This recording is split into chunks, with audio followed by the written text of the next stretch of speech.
We back with the green room, guys. I told you I was coming Sunday. I know we was waiting on that episode after the Celtics lost, but we couldn't. We couldn't do it.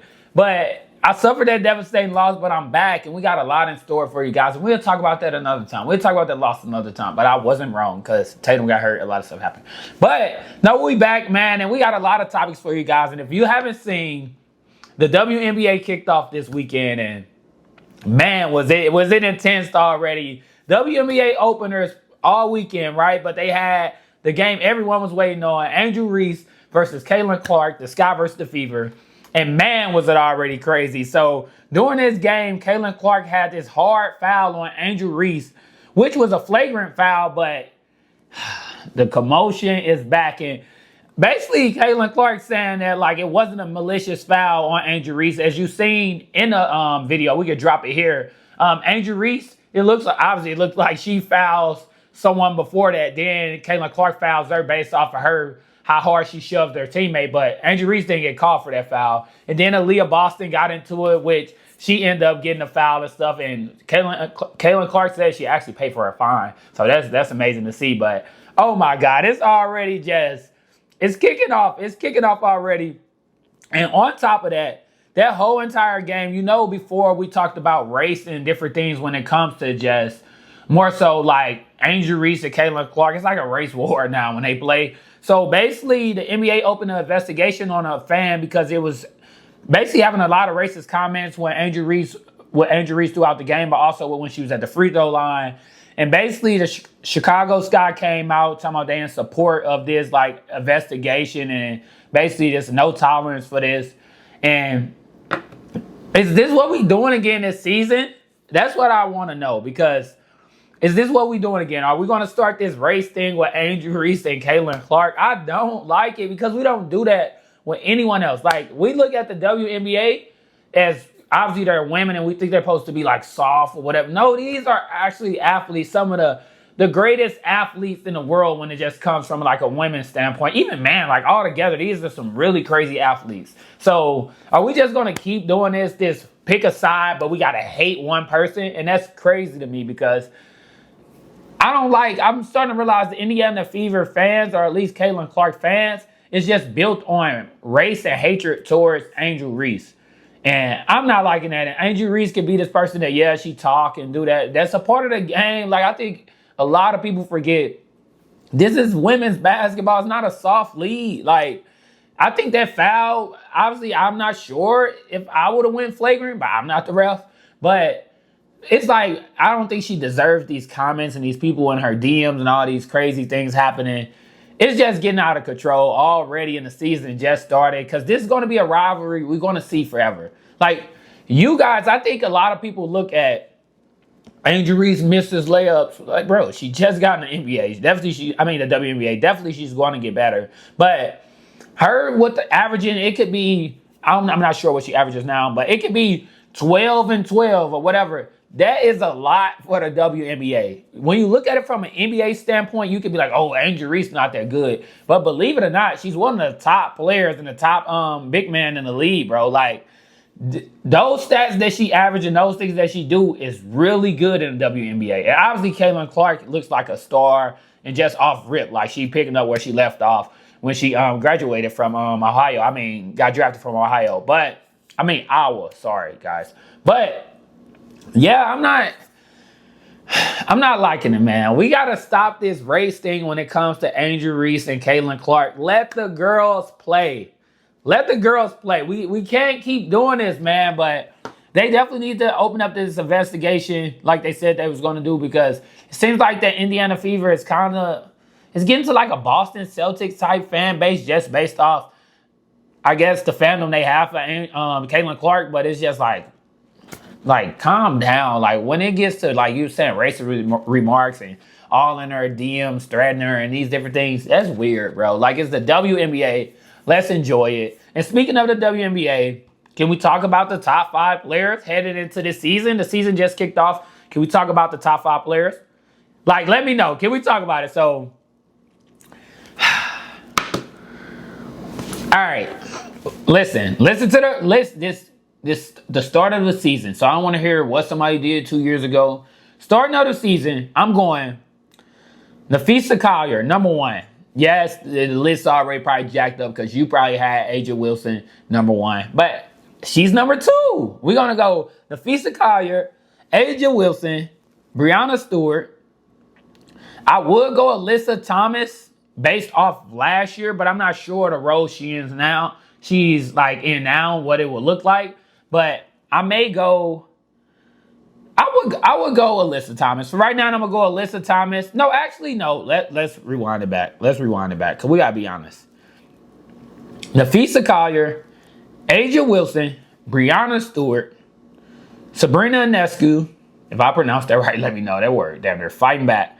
Then we're gonna go. I want to put Caitlin Clark up there. I wouldn't lie. From what she's doing as a rookie and the amount of points she's able to score and having her team fight for these positions, I would go Caitlin Clark in there. And obviously, I know people may have Angel towards like top 15, maybe 20, but I have her getting closer and closer based off the impact she's having and what she's doing as a big man in the league. Because you can't compare her to like players that truly just score. It's like similar to if you've seen an NBA player, Rudy Gobert is really good at defense. Obviously, you wouldn't compare him to a scorer, but when you're just talking about big man and the defensive impact that he had in them previous years, he was a top big man. So that's what I go based off of. So Angel Reese creeping up, but she's going to get better. I believe she'll get better for sure. But those are my top five, man. So Nafisa Collier, Aja Wilson, Breonna Stewart, Sabrina, then we're going to go Caitlin Clark. And that's just the start of this season. And obviously it can change throughout the season. Let me know what you guys' list look like going forward, or at least just, I guess right now, or you think what the end of the season will look like. And I have Nafisa winning the MVP, and I believe they come back and win. They'll get a ring this year because they lost last year. So they lost to Liberty last year. So I think Nafisa and them will come back, and Minnesota can get a ring.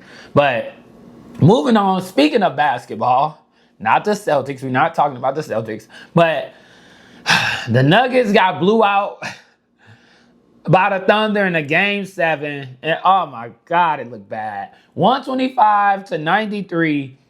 The Thunder just hit the ground rolling instantly as soon as the game started. You could tell it looked like maybe the Nuggets could have it, but we know how the Thunder play. When they get on this roll, it's hard to stop because they're really, really good. But I'm taking my picks. We're going to do some picks. This don't count as in if I'm wrong or not, but we want to go because obviously OKC will face Minnesota. Pacers will face the Knicks. I have Pacers beating the Knicks, and I have OKC beating Minnesota. And Everett's going to give it a challenge, but I got OKC beat Minnesota. Yeah, most likely, yeah, I can see it. And then winning the chip, I got OKC maybe winning it all right now. So my team done. I don't know what to do. I'm lost, but yeah, no, that's what I got for my playoff picks right now. And let me know what you guys have, but I believe OKC wins it all because just based off their plan, they have the MVP of the league. And if he wins that MVP, we don't have to talk this top three. And my boy Tatum, but if it comes with him have to be bumped out of some of these spots, we might have to if Shea win that MVP for sure. But I mean, not win the MVP, but win the championship. But yeah, just the Nuggets need a coach.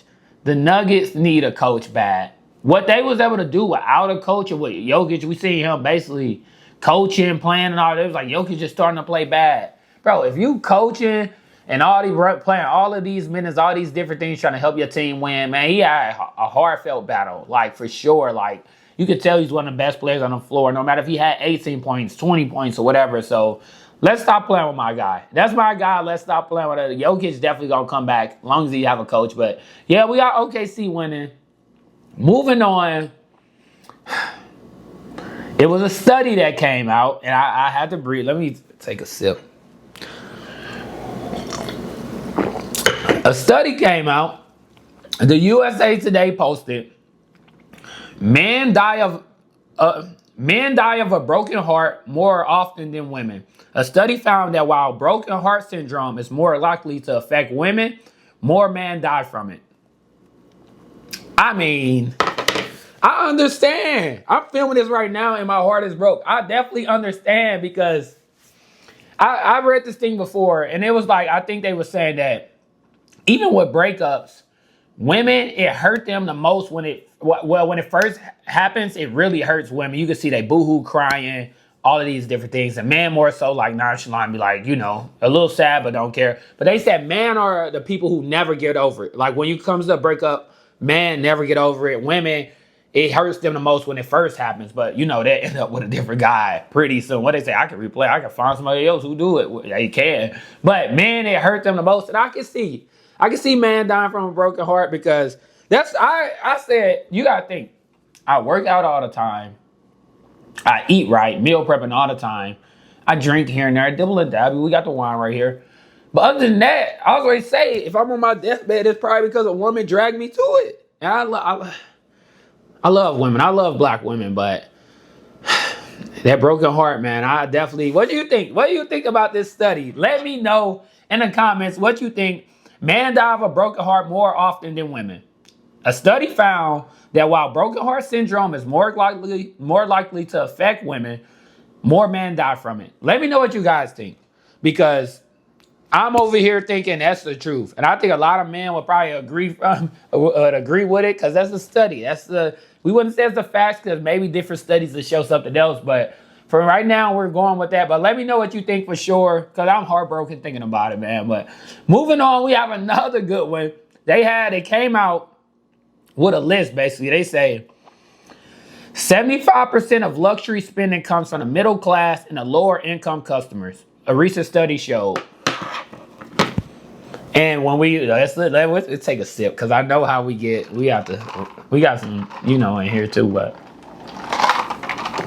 it's sad. I think it's sad, and that low income people, they basically fake it till you make it when it just comes to spending their last on things and on all of this. I've been there before, maybe in college, but I had to stop. I have a lot of friends that's like that. Me and my friend be trying to talk to them about just buying all these, all this luxury, spending all these different things, because it's foolish. Like, we have to stop and can we be honest? I'm gonna talk about my skin, but black people do it the most. We have to be honest. We do it the most, man. When it comes to luxury spending, and it's coming from the lower income households, and obviously we do the math, we do the statistics. We know that comes from more Spanish people or black people or these different things. So we have to be honest. Black people do it the most. And what is it? I think if you can afford it, I used to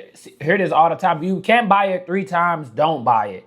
And that could mean it could go with anything, but also maybe it's a little wiggle room when you're talking about what you're buying. But it's just why do we do this the most? Why do we think we got to have jewelry, chains? And obviously they talking about luxury brands too. So why do we think we got to have Gucci, Amiri, all these different things? I want to know, because what happened to, just actually wearing something that looks good or starting your own style and these different things? But now it's just something drops, we're all in line for it. The best Gucci stuff drop, we're all in line. It's supposed to cancel so many of these brands, but we back at it and shopping. I say I don't do it, but obviously I'm a part of, it's us. So what is it? Can we talk about it? Because I'm just tired of this, man. Why do lower income people think that they should go out and buy these expensive shoes, or it could be Jordans, it could be Gucci shoes, it could be the brands, the shirts, the clothes. What is it that these people are we as black people keep doing this? I'm only speak for us because I only know about us. But what is it that we do this? Or maybe your argument or your debate could be that, everybody does it. But what is it that when we look at these lines along with people, we looking on all these pictures on Instagram, all these different things, it's coming from black people that's buying these things. And I want to know what is it, but it's sad that's something 75% is crazy. Middle and lower income people, that's crazy to me. And that's why I just wear what I like. I wear what I like. I wear the same out. This shirt I'm gonna wear out tonight, I'll probably wear it out next weekend. You're going to get the same women. You're going to get the same type of respect, the same type of vibes. I'm not saying you should wear your clothes over and over. I paid for it. I'm wearing it again a couple times. But I don't know. Let me know what you think about that. Just to reiterate, I'm going to say 75% of luxury spending comes from middle class and lower income customers. This is what a recent study shows. So let me know, and let me know why African American people spend this much and all these crazy things on these luxury brands and stuff when they don't have a lot in their pocket or spending their last. Let me know what it is. But moving on, Tyler Perry is under fire again. He's basically filming this drama series called Divorce Sisters that's going to be on BET. And it's a spinoff of the popular show Sisters, which I actually really like. But it follows 5 friends that's going to navigate through like all these different type of divorces and relationships and basically like to discover themselves. But a lot of people are saying in the comments, and obviously a lot of people is saying that why does he keep making these type of things? Can he basically have some positive stuff on screen? All these different things. And I'm not going to lie. I stay here and I said, every movie Tyler Perry makes, it's the black woman that's going to be poor. She's going to have a kid. It's going to be abused by some darker man. The light-skinned dude going to save her. He's in the church. He probably working as a maintenance man or a lawyer or something. And the black woman's super poor. He saved her from the dark-skinned man. And this is not reality. I don't know what is this, right? And I said and thought, I'm like, why do Tyler Perry keep making this foolishness?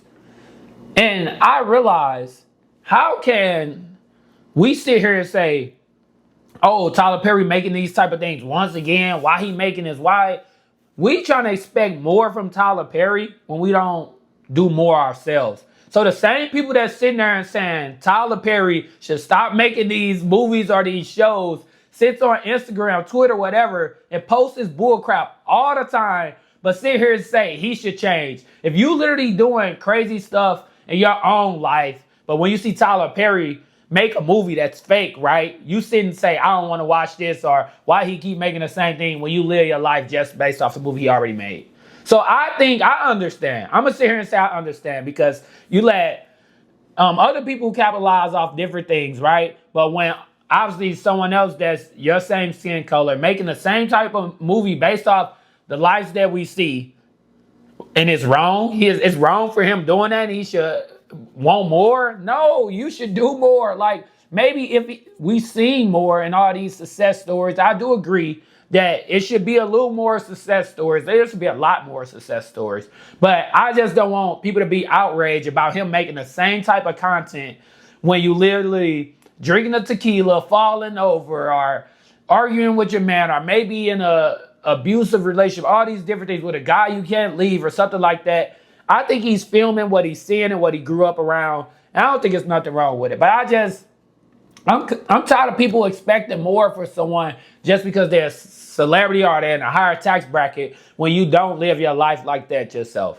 You can't tell them don't make movies about a bunch of girls being divorced when you sitting around with your friends and saying, F these guys, F these men ain't nothing, all these different things. The same when it comes to black men. If you saying the same thing about women, you can't sit here and say Tyler Perry has to do better. You have to do better. And that's all I'm going to say. I'm just sick of it. And I had a different view on it, but now I'm sick of it. But that's one of the last topics for the night. See, I'm heated, bro. Y'all going to have me going to the Bob spot. They're going to be like, why you look angry? But that's one of the last topics tonight. And we filming Monday, Wednesday, Friday. And then, I always say the Sunday bonus episode based off what's going on. And so we'll see you guys next time.